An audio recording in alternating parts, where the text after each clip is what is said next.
दोस्तों, अगर मैं आपसे पूछूं कि दुनिया का अमीर तरीन शख्स कौन था तो आप कहेंगे कारून। और हो भी क्यों ना, उसके खजानों की चाबियां इतनी भारी थी कि ताकतवर मर्दों की एक जमात उसे उठाने से कासिर थी। आज हजारों साल बीत जाने के बाद भी ये नाम जिंदा है। अल्लाह ने एक मिसाल बनाकर कुरान पाक में नक्श फरमा दिया। लेकिन क्या आप जानते हैं कि कारून कौन था और उसने ये बेशुमार दौलत कैसे और कहां से जमा की? और उसके पास दुनिया का ऐसा कौन सा इल्म था जिससे वो दुनिया का सबसे अमीर तरीन इंसान बन गया? और इससे भी अहम बात, ये सारा खजाना आखिर कहां चला गया?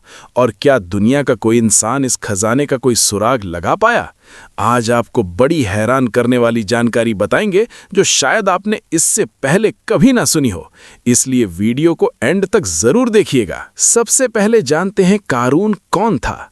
कारून बनी इसराइल से ताल्लुक रखता था और खास तौर पर हजरत मूसा अलैहिस्सलाम के चाचा यासर का बेटा था। अपनी कौम में से था, जैसा कि कुरान में अल्लाह ने फरमाया, बेशक कारून मूसा की कौम में से था।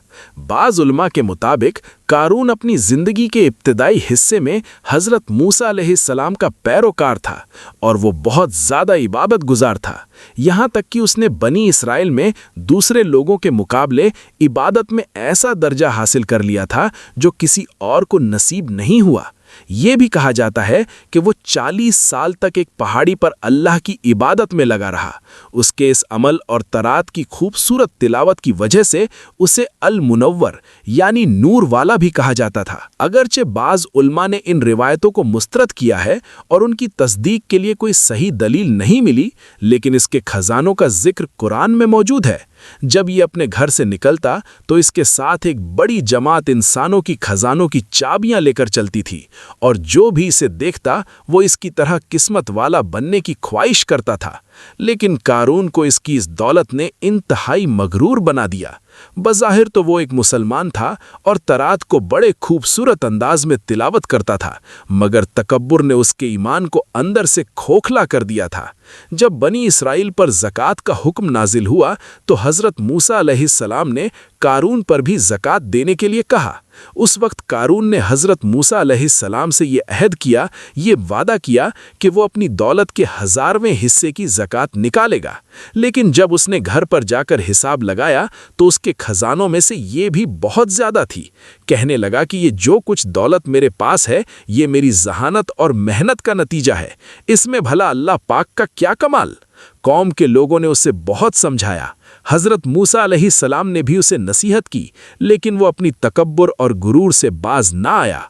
उसने बनी इसराइल के कुछ लोगों को जमा किया और कहने लगा कि तुमने हर बात में हज़रत मूसा अलैहिस्सलाम की इताअत की है और अब वो तुम्हारे माल को लेना चाहते हैं।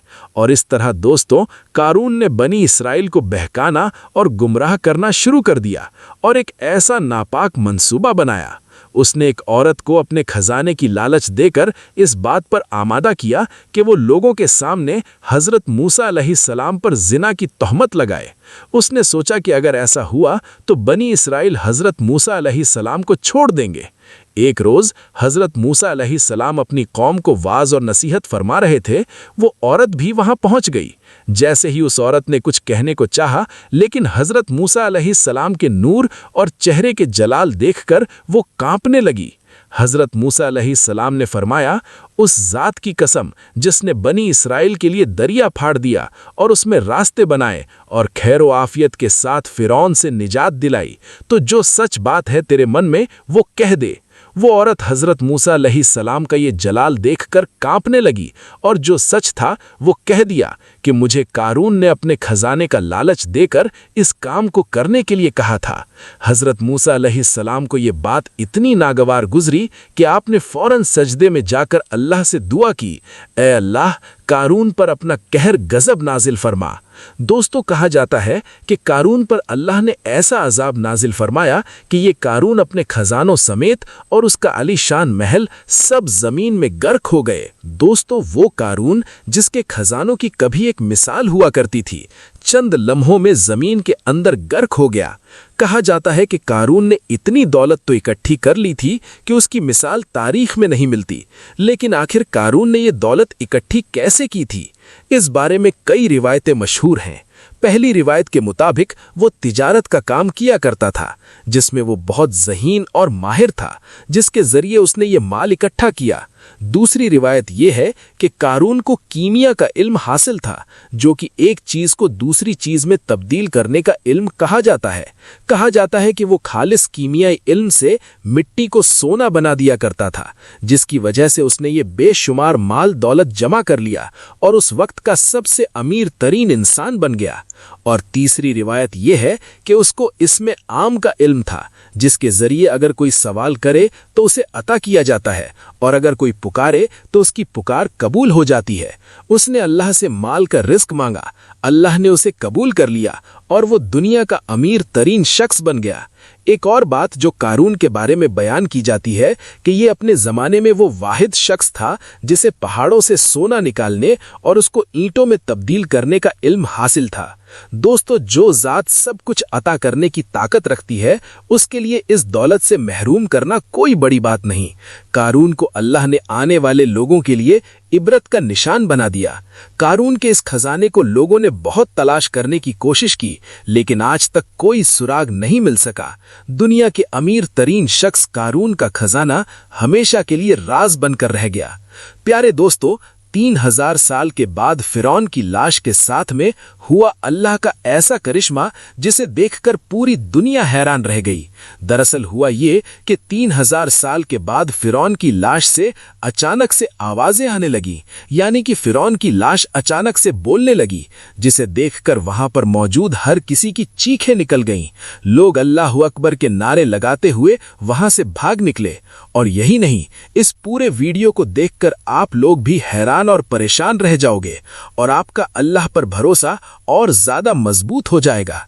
प्यारे दोस्तों, सबसे पहले तो हम आपको फिरौन के बारे में कुछ अहम जानकारी देते हैं, फिर हम आपको अल्लाह के इस करिश्मे के बारे में बताएंगे। लिहाजा आप इस वीडियो को बगैर स्किप किए एंड तक जरूर देखना। दोस्तों, अल्लाह पाक सारी कायनात का मालिक है, कोई उसका शरीक नहीं है। कल कयामत के रोज अल्लाह ताला हर उस इंसान को माफ फरमा देगा जो अल्लाह पर अपना यकीन रखता है, मगर उस इंसान को अल्लाह ताला कभी भी माफ नहीं फरमाएगा जिसने अल्लाह के साथ किसी और को शरीक किया होगा। याद रखिए, दुनिया में 4 बादशाह ऐसे गुजरे हैं जिन्होंने खुदा होने का दावा किया था, जिनमें नमरूद, शद्दाद, बख्त नसर और फिरौन शामिल हैं। लेकिन फिर अल्लाह ने इनके साथ में कुछ ऐसा किया कि ये लोग रहती दुनिया के लोगों के लिए एक इबरत का निशान बनकर रह गए। इनमें से एक था फिरौन, जिसकी आज हम बात करेंगे, जिसकी लाश आज 3000 साल गुजर जाने के बाद भी वैसी ही सही सलामत है और कुरान पाक के फरमान के मुताबिक कयामत तक फिरौन की लाश ऐसे ही मौजूद रहेंगी। दोस्तों, कुछ मुद्दत पहले की बात है, दुनिया का कोई भी इंसान ये नहीं जानता था कि खुदा होने का दावा करने वाले फिरौन की लाश के साथ में क्या हुआ है, यानी कि उसकी लाश कहां पर चली गई, इसके साथ में क्या हुआ होगा, इस बात के बारे में कोई भी नहीं जानता था। लेकिन अल्लाह पाक की किताब तर्रात, इंजील और कुरान पाक में भी इसका जिक्र डिटेल से मिलता है। मगर यहूदियों ने कुरान पाक को मानने से इनकार कर दिया था। हम आपको बता दें कि फिरौन का जिक्र अल्लाह ताला ने कुरान पाक में कुछ यूं किया है कि हम फिरौन की लाश को दुनिया के सामने इबरत के लिए महफूज रखेंगे। दोस्तों, 1891 तक किसी को भी फिरौन की लाश का कोई नामो निशान मालूम नहीं था, मगर फिर कुरान पाक ने इस बात का जिक्र कर दिया था कि फिरौन हजरत मूसा अलैहिस्सलाम की कौम का पीछा करता हुआ दरियाए नील तक पहुंचा और वहां पर जाकर पानी में गर्क होकर अपनी फौज समेत तबाह बर्बाद हो गया था। जबकि उसी पानी ने अल्लाह के हुक्म से हजरत मूसा अलैहिस्सलाम और उनकी कौम को गुजरने का रास्ता दे दिया था। लेकिन इसके बाद फिरौन के साथ में क्या हुआ, इसके बारे में दुनिया की तमाम किताबें खामोश हो गईं। यहाँ तक कि तौरात और इंजील में भी इस बारे में कोई जिक्र नहीं मिलता है, जबकि कुरान पाक में इस बारे में एक अजीब सी बात कही गई है जिसने पूरी दुनिया को हिला कर रख दिया था। कुरान पाक की इस आयत पर आज तक किसी ने भी ज्यादा गौर फिक्र नहीं किया। खुद मुसलमान भी इसको पढ़कर आगे गुजर जाते हैं, ये समझे बगैर कि इस आयत का इशारा किस बात की तरफ है। इस आयत में अल्लाह ताला क्या फरमाना चाहता है। अल्लाह ताला ने सूरह यूनुस में इस बात का जिक्र किया है कि बस हमने तेरे जिस्म को समुंदर से निकालकर महफूज कर लिया ताकि बाद में आने वाले लोगों के लिए तुम इबरत का निशान बन जाओ। दोस्तों, 1891 तक किसी को भी फिरौन की लाश का कोई नामो निशान मालूम नहीं था, मगर फिर कुरान पाक ने इस बात का जिक्र कर दिया था कि फिरौन हजरत मूसा अलैहिस्सलाम की कौम का पीछा करता हुआ दरियाए नील तक पहुंचा اور वहां पर जाकर पानी में गर्क होकर अपनी फौज समेत तबाह बर्बाद हो गया था। जबकि उसी पानी ने अल्लाह के हुक्म से हज़रत मूसा अलैहिस्सलाम और उनकी कौम को गुजरने का रास्ता दे दिया था। लेकिन इसके बाद फ़िरौन के साथ में क्या हुआ, इसके बारे में दुनिया की तमाम किताबें खामोश हो गईं। यहाँ तक कि तौरात और इंजील में भी इस बारे में कोई जिक्र नहीं मिलता है, जबकि कुरान पाक में इस बारे में एक अजीब सी बात कही गई है जिसने पूरी दुनिया को हिला कर रख दिया था। कुरान पाक की इस आयत पर आज तक किसी ने भी ज़्यादा गौर व फिक्र नहीं किया। खुद मुसलमान भी इसको पढ़कर आगे गुजर जाते हैं, ये समझे बगैर कि इस आयत का इशारा किस बात की तरफ है। इस आयत में अल्लाह ताला क्या फरमाना चाहता है। अल्लाह ताला ने सूरा यूनुस में इस बात का जिक्र किया है कि बस हमने तेरे जिस्म को समुंदर से निकालकर महफूज कर लिया ताकि बाद में आने वाले लोगों के लिए तुम इबरत का निशान बन जाओ। दोस्तों, फ़िरौन के इस वाक़ये को गुजरे हुए 3000 साल से भी ज़्यादा का अरसा गुजर चुका है। 3000 साल पहले तक फ़िरौन की लाश समुंदर में रही। इसके बाद अल्लाह ताला ने दुनिया वालों को दिखाने के लिए कि मेरा कुरान सच्चा है, मेरे प्यारे नबी हज़रत मोहम्मद सल्लल्लाहु अलैहि वसल्लम का फरमान सच्चा है, ये दिखाने के लिए अल्लाह ताला ने फ़िरौन की लाश को समुंदर से बाहर निकालकर फेंक दिया। फिर कई दिनों तक फ़िरौन की लाश समुंदर के किनारे पर पड़ी रही, मगर यहाँ पर अल्लाह की कुदरत देखें। इसी बीच फ़िरौन की लाश को किसी भी जानवर ने मुंह तक न लगाया, यहाँ तक कि कोई परिंदा भी उस जानिब नहीं गया। लेकिन फिर एक दिन एक मिस्री शख्स भेड़ बकरियों को चराता हुआ उस तरफ चला गया और उसने फ़िरौन की लाश को समुंदर के किनारे देख लिया। इसीलिए फिर उसने ये खबर मिस्र के वजीर तक पहुंचा दी। इसके बाद फ़िरौन की लाश को दरबार में लाया गया। फिर उस पर तहकीका के लिए उसे काहिरा ले जाया गया। वहां पर ले जाकर फ़िरौन की लाश को ज़मीन के अंदर दफन कर दिया गया, मगर अल्लाह के हुक्म से ज़मीन ने भी फ़िरौन की लाश को बाहर फेंक दिया। फिर उसकी लाश को एक ताबूत में रखा गया और इसके बाद उसे मिस्र के एक म्यूजियम में रख दिया गया। तब से लेकर आज तक यानी कि 3000 साल गुजर जाने के बाद भी आज भी फ़िरौन की लाश वैसे ही सही सलामत रखी हुई है और कुरान पाक के फरमान के मुताबिक क़यामत तक फ़िरौन की लाश ऐसे ही सही सलामत रहकर लोगों के लिए इबरत का निशान बनी रहेंगी, ताकि अपने आप को खुदा कहने वालों का ये हाल देखकर आने वाली नस्लें सबक हासिल करती रहेंगी। कहा जाता है कि फ़िरौन का सर और गर्दन का हिस्सा खुला हुआ है, जबकि जिस्म के बाकी हिस्सों को एक पट्टी में लपेट कर रखा गया है। और कहा जाता है कि फ़िरौन की नाक का सामने वाला हिस्सा गायब है, उसको दरिया के किसी हैवान ने या किसी बड़ी मछली ने खा लिया था। फिर इसकी लाश को दरिया के किनारे फेंक दिया गया था ताकि ये दुनिया वालों के लिए इबरत का निशान बनकर रह जाए। दोस्तों, इसके बाद से फ़िरौन की लाश वैसे ही रखी हुई है और हज़ारों साल गुजर जाने के बाद आज भी फ़िरौन की लाश पर गोश्त वैसे तरोताज़ा मौजूद है। वल्लाहु आलम ये सच है या झूठ है, मगर ऐसा कहा जाता है कि जिस म्यूज़ियम में फ़िरौन की लाश रखी हुई है उस म्यूज़ियम में चूहे भी छोड़े हुए हैं, जिनको हर साल 15 मार्च के दिन फ़िरौन की लाश पर छोड़ा जाता है ताकि वो फ़िरौन के जिस्म का बढ़ा हुआ जो गोश्त होता है उसे खा ले और वापस फ़िरौन की बॉडी अपने असल दायरे में आ जाए। इसके बाद फ़िरौन की लाश की ड्रेसिंग की जाती है और फिर उसको वापस शीशे में बंद कर दिया जाता है। इसके बाद 1 साल तक वैसे ही वो शीशे में बंद रहती है। फिर जब अगले साल 15 मार्च का दिन आता है तो उसे फिर से वापस बाहर निकाला जाता है और उसकी बॉडी पर चूहे छोड़े जाते हैं और फिर वापस ड्रेसिंग करके शीशे में बंद कर दिया जाता है। दोस्तों, यही वजह है कि आज हज़ारों साल गुजरने के बाद भी फ़िरौन की लाश सही सलामत है। आज पूरी दुनिया अपनी आंखों से देख रही है कि अल्लाह ने किस तरह से फ़िरौन की लाश को महफूज करके रखा है, किस तरह से दुनिया भर के लोग फ़िरौन की लाश को देखने के लिए पहुंच रहे हैं। वो फ़िरौन जो कभी अपने आप को खुदा कहता था कि किस तरह से आज उसकी मम्मी पड़ी हुई है। देखने वालों के लिए एक इबरत नहीं है तो फिर क्या है कि हज़ारों साल गुजर जाने के बाद भी फ़िरौन की लाश सही सलामत वैसे ही पड़ी हुई है। दोस्तों, नेशनल ज्योग्राफी की तरफ से अभी एक ऐसा वीडियो सामने आया है जिसमें देखा जा सकता है कि फ़िरौन की लाश पर जब किसी बात को लेकर तहकीक की जा रही थी तो उस वक्त अचानक से फ़िरौन की लाश से कुछ आवाज़ आने लगी।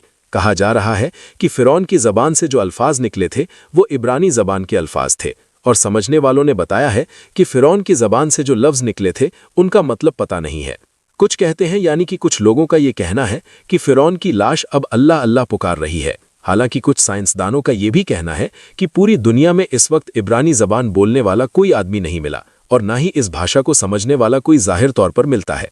इसीलिए ये नहीं कहा जा सकता है कि फ़िरौन की लाश से जो अल्फाज निकले हैं यानी कि फ़िरौन ने अपनी ज़बान में कुछ बोला है उसका असल में क्या मतलब होता है। लेकिन फ़िरौन के इस वाक़ये को देखकर और सुनकर आज गैर मुसलमान भी इस बात को मानने पर मजबूर हो गए हैं कि बेशक अल्लाह का कुरान पाक सच्चा है और अल्लाह के प्यारे नबी हज़रत मोहम्मद सल्लल्लाहु अलैहि वसल्लम का हर फरमान सच्चा है। दोस्तों, फ़िरौन के इस पूरे वाक़े को अल्लाह ताला ने कुरान पाक में कुछ यूँ बयान फरमाया है, और हमने बनी इसराइल को दरिया पार करा दिया اور فرعون اور اس کے لشکر نے سرکشی اور ظلم سے ان کا پیچھا کیا، اسی لیے ہم نے دریا کا پانی چلا دیا جس سے وہ وہیں پر غرق ہونے لگے۔ حالانکہ جب وہ غرق ہونے لگے تو فرعون کہنے لگا کہ میں اس بات پر اب بھی ایمان لاتا ہوں کہ اللہ کی سوا کوئی معبود نہیں ہے، اب میں مسلمان ہونا چاہتا ہوں۔ تب اسے کہنے والے نے کہا، اے فرعون، تو اب ایمان لاتا ہے؟ اس سے پہلے تو بڑا نافرمان تھا، تو بڑا فسادی تھا۔ آج ہم تیری لاش کو ہمیشہ ہمیشہ کے لیے بچا لیں گے تاکہ تو بعد آنے والوں کے لیے ایک عبرت کا نشان بن کر رہ جائے اور تجھے دیکھ کر لوگ قیامت تک عبرت حاصل کر سکیں۔ دوستو، یہی وجہ ہے کہ فرعون کی لاش کو نہ ہی دریا نے اپنے اندر رکھا اور نہ ہی زمین نے